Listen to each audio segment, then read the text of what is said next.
Welcome back to Toffee TV. We're doing the season reviews. We've got Matt Jones and Ronny Goodlass here. We've been looking back so far on our expectations at the beginning of the season. Where did it all go wrong? Who did and didn't impress last season? Let's move on to this one. Ronny, I want to start with you. You're going to enjoy this one. At what point should Roberto Martinez have been sacked? And what difference do you think it would have made on the season? Well, I think, I've had a few opinions on that. I mean, the whole game last season, might be when we got go back as far as you want. So, well, then the alarm bells. It was awful, absolutely awful. But again, going back to your first season, you can't do it. The execution very quick, so you go give him a bit of a walkover. But I can't believe Ped, he lasted after the Derby game. I've seen some baddies down the years. Like name Man City away 5-0 at Main Road. Where I'm doing the commentary, I was nearly crying myself, and I looked over in the pouring down rain, chocker as per usual, Evertonians, and I thought, this can't get any worse than this. Yeah. And then you look at it, after the Derby game, for me, if he was, sort of a man, shall we say, he'd have gone on the sword. I had the resigns, but he should have been sacked. Yeah. I still think... Ronny, a man would have stood there and apologised to the fans, but he was straight down the tunnel. Yeah. So that's what kind of man. But similar is interview after the game and all that, and you're thinking it's too little, too late. And if he'd have done that, I still really believe that we'd have got the cup final. If Joe and Unzi had been involved, definitely. No thing, back to basics, harder to beat. We'd have won the cup. Well, I do. But do us a favour. Did you watch the cup final? Yeah. We'd have walked. I'd get it over the hill to beat the pair of them. But you look at it and just think, there we could have done it again. Yeah. Now. It's like with any job, you don't want to be sacked, so you're not going to resign, but you can do the payoff. You're going to say, and I'd say, there's your 12 months, just get out the door, let's get Unzi and Joe into the end of the season, restructure then. But I think without a shadow that we would have won silverware. It'd have raised the whole profile again of the club, a more feel-good factor, and maybe Mashiri then would have turned around and said, look, we've got to get a manager in, because the players are here, but we just need a manager to get a couple more in. And I'd say I think it was a trick missed, I really do. And I think for me it was more, I think he got sacked. I mean, I think it will be the end of the season he'd have got sacked, but it'd have been toxic on that Sunday. And I think let's do it now before this is going to be really out of order. And it was lovely to see in a way, and as I say, it's horrible when anyone loses a job, but you've got to think of the club, you've got to be ruthless and say it wasn't for the good of the club. He gets sacked, and then the Sunday was a totally different atmosphere.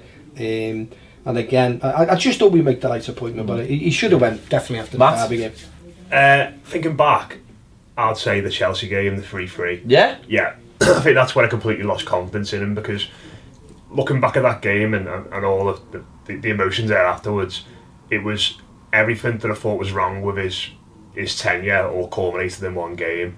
The defending was appalling in the second half, conceding 3 goals. Tim Howard made an error for the first one to let them back into it, threw away the lead in the game, and then afterwards he comes out after the game and says we shouldn't take the ball into the corner, that's not the way we do things at Everton. And I think all those concerns which he had about him, which were just bubbling under the surface a little bit, they all came together and aligned on that day. And the fact that we didn't learn from the mistakes from the Bournemouth game or the Stoke game the month before, and to concede a 98th minute winner in a game after you've scored in stoppage time to go ahead for the second time in 49 days, that for me should have been the end for him, because I just couldn't see how he'd possibly learn from his mistakes going forward after that match. And there's been times since afterwards when I think he could have possibly been given the chop as well, but that game for me, that's when I completely lost faith in the way that he was the man to take us forward. For me, it was the West Ham game. I know we touched on an earlier video about the subs, but that Nias sub has got to be the worst thing I've ever seen in football, and I legitimately mean that. I don't. When I was watching the game, I don't actually remember it sort of happening, but as the game unfolded and you just seen this, I would say this poor lad. No, I won't criticise the player because he's not his fault. I would never criticise like Brett Angel or Stracolasi. And at the moment, that's the. And I just remember thinking, we're 2-0 up. We've got 10 men. We've played so well. Okay, Ron missed the penalty. We've played so well, and he brought this lad on who just generally didn't seem to have. I mean, we'd been sitting here that week, and we'd just beaten Villa 3-1, hadn't we? And I remember us sitting here going, we were 3-0 up with an hour to go. Why didn't we bring the ass on? And people are going, oh, don't worry about it. Why are you always having a go? Why are you always finding negatives and positives? And we think, because Villa are crap, that's why. And we're sitting here going, why didn't he bring the ass on for half an hour in preparation for the rest of the season? We didn't. We brought John Stones on, a completely undone the defence. We conceded, and it looked like we were hanging on even. And that game, I was thinking, this has got to be the worst substitution in football. We conceded the 3 goals to West Ham, and that was me. I remember sitting in the guys thinking, he's finished. He's finished in my eyes. He's finished, and I'm literally still baffled, because you think about it. 2 weeks later, he says, Be lucky if we see the ass again this season. He's got that terrible wrist injury that can literally finish football. Jamie Vardy's running around this big thing on. But I'd love a job like that. You sign in January and you risk till the end of the season. Give us a job. I'll have that. I'll have half his money. But he's making excuses again. So you think again, Kevin Reeves obviously was the scout, so what a beauty he was. So £8 million.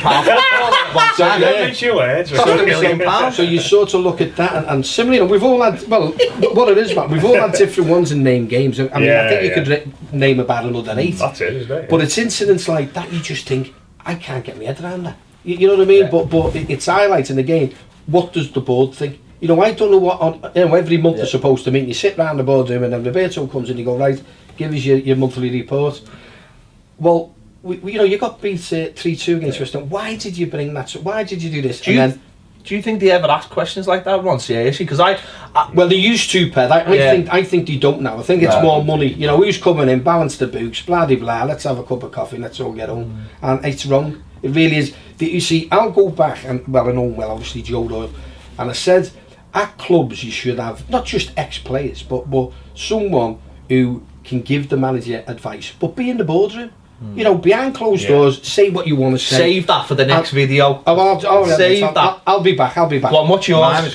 Mine was I can make arguments for cases for Bournemouth, Stoke at home, when I just thought, he's a balloonhead. Stoke at home. When he came out and didn't destroy John Stones after doing megs in the box on trying to do drag backs, I'd have ripped the arse out of him if I was the manager that day. In the nicest possible way. In the nicest possible way. You can talk about the Coney sub at Man City in the League Cup, which was embarrassing. You can talk about Chelsea away, which was embarrassing. Only that we played really well up to a point of 2-0. The Tingo sub at Bournemouth, like you mentioned on the other videos. Ridiculous. I think West Ham at home, the biggest thing for me that day was, I wasn't even surprised when Payet scored. I was that accepting of it. But the day when he should have been sacked was Arsenal, because that was the day. I think against West Ham we played really well. Like you said, we played really well.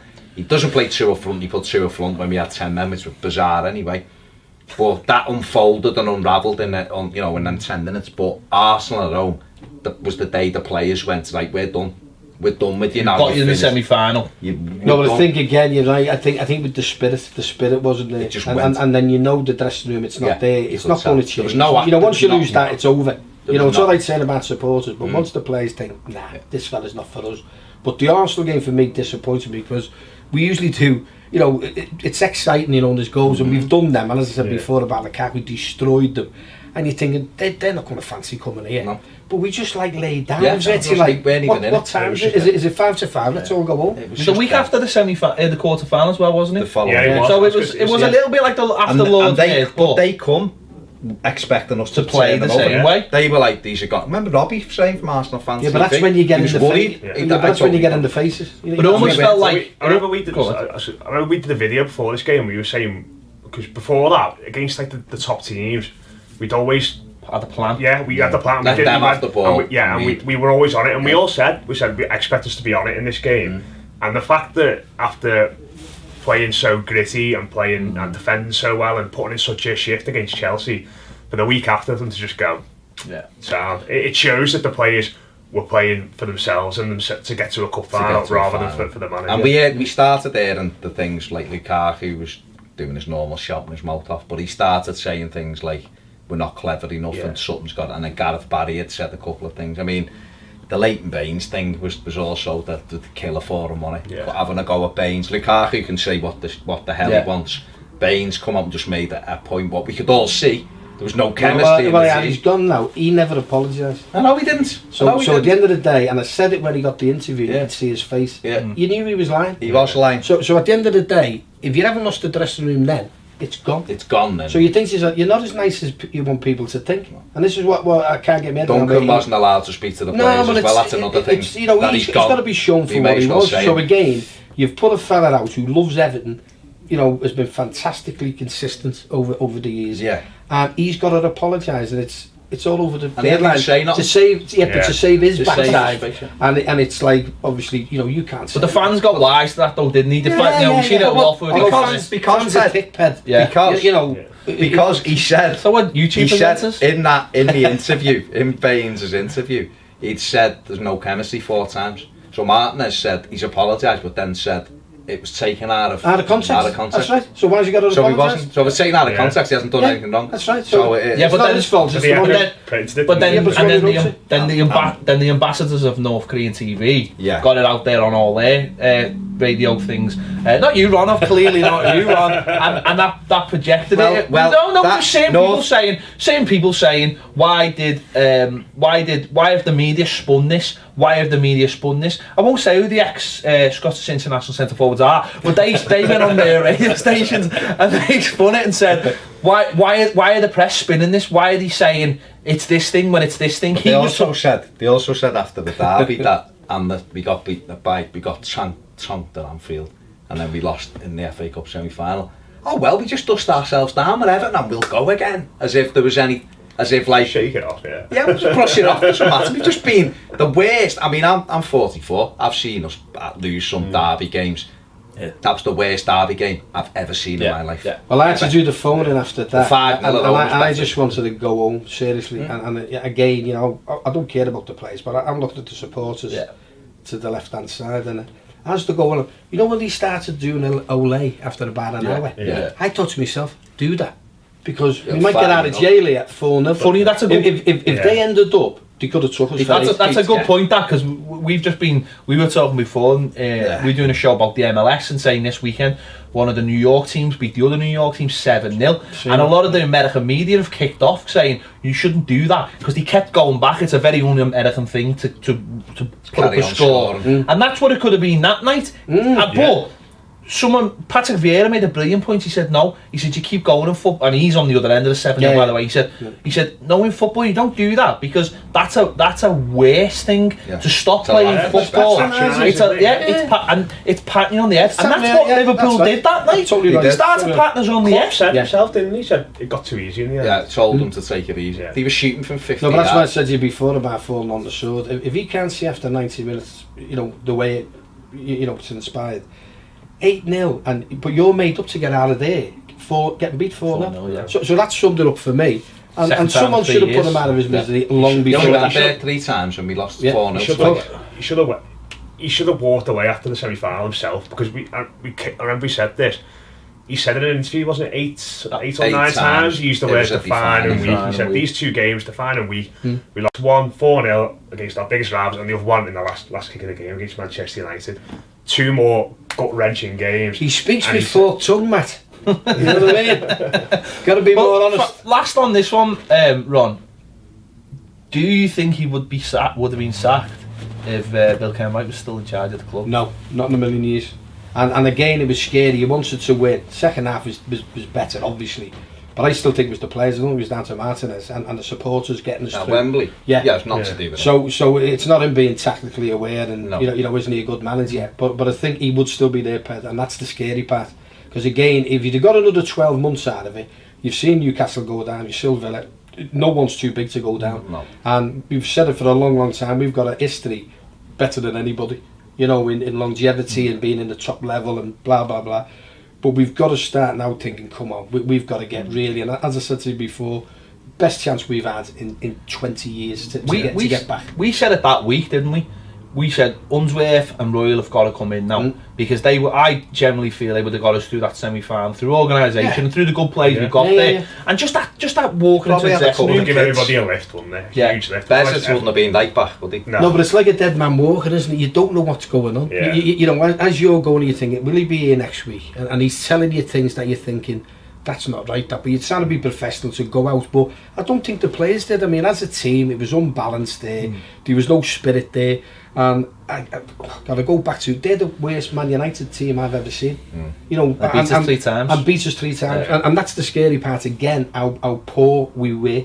And you know, you look back and you just think there's another fantastic opportunity to get silver. This one this year was the biggest, the easiest beat they've ever had. Unsworth and Royal beat the one. We'd have been sat here and also doing the big picture of FA Cup there, and then all of us gladder probably still from it. And I had to send my suit back. You know what I mean? Got these semi-finals. Oh dear. Sad. Right, tell us what you think in the comments. When should he have been sacked? Would he have been sacked if Mr. Mashiri hadn't got a firm grip on the club, which it looks like he has now? Tell us in the comments. Watch all the other videos. We'll be back for one more video. We'll catch you on that on Toffee TV.